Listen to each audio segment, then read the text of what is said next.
Hey, so I guess it started. It looks like it did. So I want to talk about nutrition today and how eating a high vibratory diet can actually help with raising our consciousness. And so I have learned personally how important that is just because forever growing up, yeah, we ate pretty healthy. My parents grew a garden, we canned stuff. My dad's a doctor. He's a DO, orthopedic surgeon, and my mom's an RN. And, so we were always taught basically what they know and anything else as far as what a physician would go. And then growing up, I had a lot of health issues. Like, I think I was around 6 or 7, is what my mom was telling me. I remember the physical therapy, and I hated it. But it was basically teaching me how to use my motor skills, my fine motor skills, because I just didn't learn it. I walked before I crawled, and the doctors would say that I had something that resembled, what do you call it, some sort of dyslexia and maybe ADD, but they just weren't sure what was going on. And so I am grateful for the physical therapists and the doctors and different people that have worked and to really help improve my life, all my life. Unfortunately, the medicines that I was on really started taking a toll in my 30s. And I remember the first time I really realized something was wrong was when I went to go give plasma because we needed some extra cash. And when I had the little blood test or whatever they do to check your liver enzymes, the nurse was asking, do you drink a lot of alcohol? And I'm just like, no, I really don't. I am former LDS, former Mormon. I left my own free will and choice. For me, it didn't mesh with a lot of my belief systems. And I still have a lot of respect for the LDS and the Mormon people. I think a lot of them really try to do their best in life. So don't get me wrong, I'm not bashing religion here. I do have a high respect for people that make a commitment for something and really stick to it. And as in life, a lot of times priorities change. For me, that was part of it. But anyway, back to religion, or not religion, but back to nutrition. For me, eating a really clean, high vibratory diet meant getting away from sugars and soda, especially. I used to love my cherry vanilla Dr Pepper from Sonic. If Ange is on here, my high school buddy, yeah, she knows we would do that.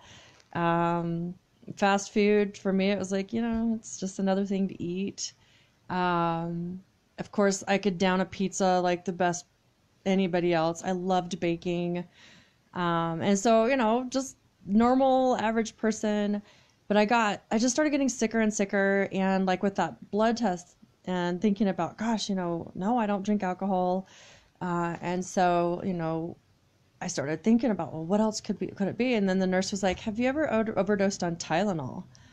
What?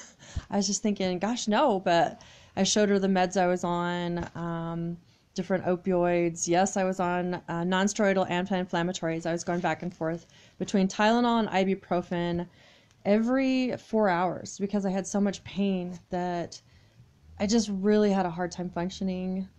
I noticed that I started getting a lot more brain cloudiness as the older I got. I got back into college in my 30s and just really was struggling again. I was like, gosh, is this harder than it was before?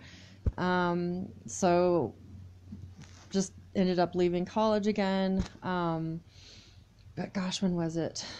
I guess it was about 2013. I think it was October.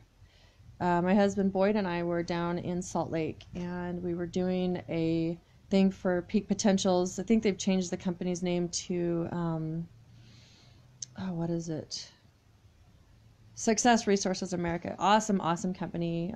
We've taken several of their courses in like business marketing. I was in the Enlightened Warrior training camp. Aho! Warriors! So any warriors out there? And just really got kind of in that more vibratory consciousness, more meditation, which I started doing about 15 years ago when my son was really little, my oldest. And so I ramble, I know, just trying to get back into the high vibratory thing, how going non-genetically modified or genetically enhanced, just from what I've researched. And you could do your research. I could post things if people have questions.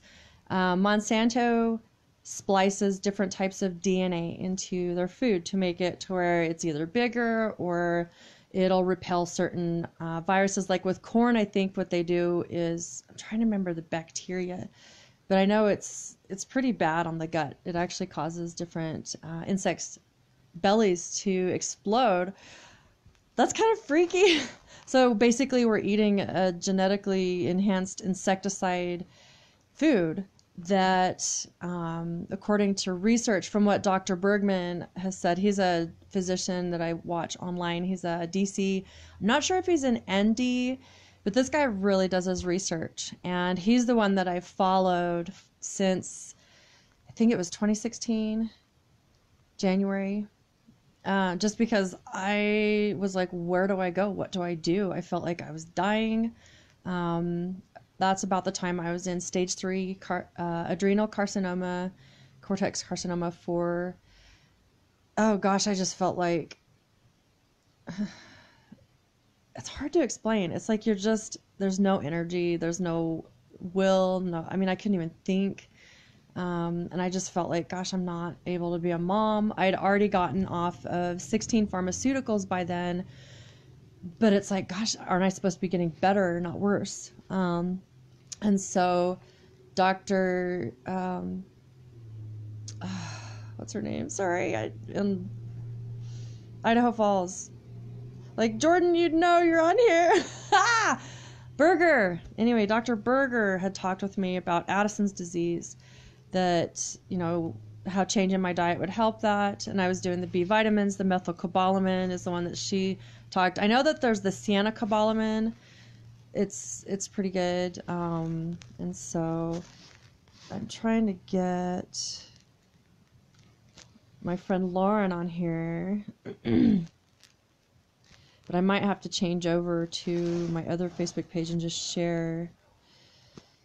Yeah, it looks like I might have to. So I'm going to try it on my personal page. I'm not sure why it's not letting me add her. Oh, actually, wait, here it is. Let me see. Sorry. This is my first video to do this. I think she has to be on my page. Let's see.